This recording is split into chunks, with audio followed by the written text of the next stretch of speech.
किसान कांग्रेस के हमारे प्रदेश कार्यालय की तरफ से, अध्यक्ष जी की तरफ से, उसमें हमारे बीच में उमाकांत पटेल जी को जिले का प्रभार मिला है, जिला किसान कांग्रेस अध्यक्ष के लिए। हम सब यहाँ पर उपस्थित हमारे पुराने जिला के कांग्रेस कमेटी के अध्यक्ष पद्मेश गौतम जी, हमारे राम बहादुर शर्मा जी, हमारे आशुतोष या इधर विशु दादा, शेख मुख्तार सिद्दीकी जी, ब्लॉक अध्यक्ष जी, मंत्री जी और सभी हमारे कार्यकर्ता का उनको बधाई देने के लिए यह कार्यक्रम आयोजित किया गया।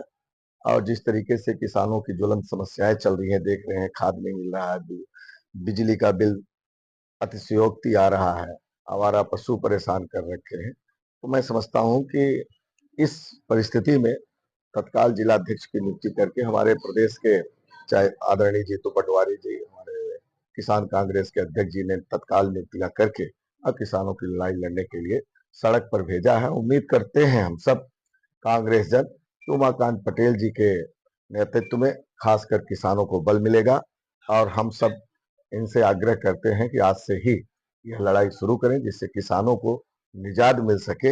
ये हम लोगों को पूरा भरोसा है कांग्रेस से। कार्यक्रम आयोजित हुआ था, वोट चोर व्यक्ति जिसमें का आपने भाषण दिया था कि 7 तारीख को सीएम बहुती प्रभात में नहीं पिकनिक मनाने हम जाएंगे, जो मेरी मांगे पूरी नहीं हुई जी, उसको लेकर क्या कहेंगे आप? देखिए, हमने ये बात बोली थी, अब पूरे होशो हवास में बोली थी। स्वाभाविक है कि अभी 3-4 दिन का समय है, 7 तारीख को होना है, अभी 4 तारीख। हमने जो मांगे रखी थी, तो अभी एक जरूर 130 एकड़ के गौशाले के लिए कलेक्टर ने आदेश किया है, लेकिन हम समझते हैं तात्कालिक उससे अभी हमको कोई लाभ किसानों को मिलने वाला नहीं। और भी बहुत सारी बातें हैं, लेकिन अभी हम संतुष्ट नहीं है, देखते हैं 1-2 दिन में क्या होता है। नहीं तो हम लोग तो अपने बात पर कायम हैं। अब पहले भी जो हम सब बोलते हैं, खासकर कांग्रेस जन जो भी बोलते हैं वो करते हैं।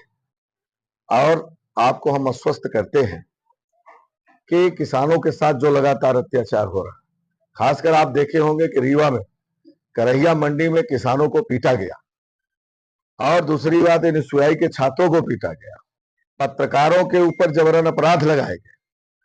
और इन सब बातों को लेकर के हम लोग प्रयास करेंगे कि सीएम का घेराव करें और सीएम को ये बात अवगत कराएं कि आपके राज्य में ठीक चल नहीं रहा, किसान न सुरक्षित है, नौजवान सुरक्षित नहीं, महिलाएं सुरक्षित नहीं, और चारों तरफ लूट चल रही है। लूट का अड्डा पूरा मध्य प्रदेश बन चुका है।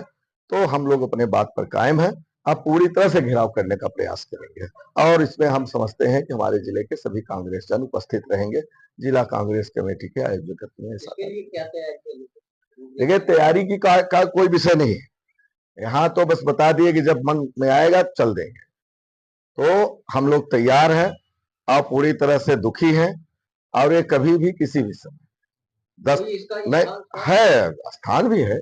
हम लोग भाई अभी तो स्थान जानना चाहते हैं। अच्छा, लोग जो जानना चाहते हैं, तो एक तो उनका कार्यक्रम सीएम का हम सुने हैं कि पिकनिक मनाने आ रहे हैं आपके भक्ति, कुंभ लग रहा है देवतलाव, तो हम लोग भी देखेंगे कोई चौराहा।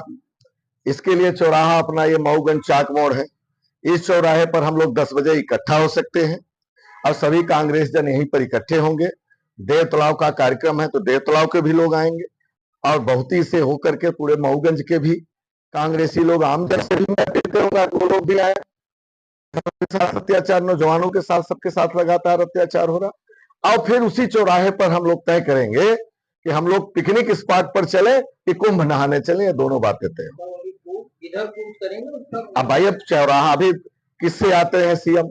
बाई रोड आएंगे, बाई हेलीकॉप्टर, उनके पास तो उड़न खटोले हैं, रोज खरीदे जाते हैं नए नए, तो उनकी तुलना तो हम लोग कर नहीं सकते। हम लोग तो किसान हैं, हम लोग किसी तरह से पहुंच जाए तो देखेंगे किधर से आएंगे किधर जाएंगे। 2 जगह हमने निश्चित किया, सुना है, एक तो पिकनिक स्थान और दूसरा कुंभ। तो ये फिर हम लोग भी चौराहे से तय करेंगे कि हम लोगों को किधर कूच करना है।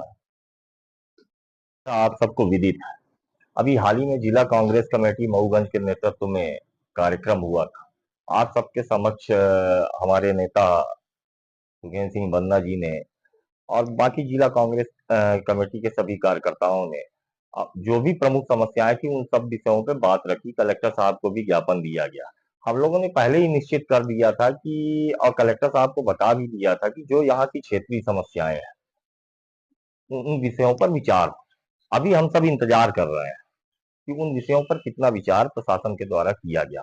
मुख्यमंत्री जी आ रहे हैं, विकास कार्य की सौगात देने अगर आ रहे हैं, निश्चित तौर पर देवतला विधानसभा की ओर से उनका बहुत बहुत हार्दिक स्वागत है। पर एक बात का दुख भी है, जिस प्रकार से किसान मऊगंज जिला ही नहीं वरन मुझे तो ये लगता है कि रीवा और मऊगंज दोनों जिलों में खाद के लिए जिस प्रकार से परेशान है, किसान जो अन्नदाता है उसके ऊपर जिस प्रकार से लाठियां बरसाई जा रही हैं। अभी हाल ही की घटना रीवा में हुई एक दिन पहले, आप सबके संज्ञान में है। तो हम सब मुख्यमंत्री जी को सूचना देने के लिए उनका घेराव करने जा रहे हैं। 7 तारीख को आएंगे। हम सब यह चाहते हैं कि मुख्यमंत्री जी इन सारी समस्याओं से अवगत हो। इसी तारतम्य में हम सब ने निर्णय किया है कि मुख्यमंत्री जी का घेराव करें। सीएम सौगात दे रहे हैं, इसके पहले भी काफी सारी सौगातें देंगे, उनका क्या हाल क्या कहता है? यह आप सब भली भांति जानते हैं कि देव तालाब विधानसभा में जितनी भी सौगात दी गई, देव तालाब क्या मऊगंज जिले में ही आज तक कार्यालय नहीं खुला। केवल भारतीय जनता पार्टी के नेता, उनके मुख्यमंत्री केवल भ्रम और झूठ का वातावरण बनाते हैं। बार बार वही चीजें लोगों को सरकारी तंत्र के द्वारा ढोया जाता है, उनको वही चीजें लॉलीपॉप दिया जाता है और धरातल पर कोई कार्य हो नहीं रहा है। इन्हीं सब चीजों को लेकर हम सब ने निर्णय किया है कि मुख्यमंत्री जी का घेराव किया जाए। हम किसान हैं और हम किसान बहुत परेशान हैं। जितनी भी एफसीआई हैं, खाद आती हैं, लोग सुबह से जाते हैं, वहाँ भिड़े रहते हैं, लेकिन उनको खाद नहीं मिलती। शाम के समय मायूस होकर घर लौट आते हैं। प्रशासन से हम सब बहुत निवेदन किए, हमारे पार्टी से कांग्रेस से आवेदन भी दिया गया है, लेकिन उस पर कोई विचार नहीं हुआ है। आपकी जिम्मेदारी भी बढ़ गई, आपको जिलाध्यक्ष बनाया गया है, तो आगे आपकी रणनीति क्या होगी? हाँ, मुझे प्रदेश से किसान मोर्चा का जिलाध्यक्ष मऊगंज का मनोनीत किया गया है। इसमें कांग्रेस पार्टी का बहुत बड़ा आभार व्यक्त करता हूँ। साथ ही मुझे जो जिम्मेदारी दी गई है वो अपने मेहनत से और संपूर्ण रूप से पार्टी का कार्य करूंगा, साथ ही किसानों का।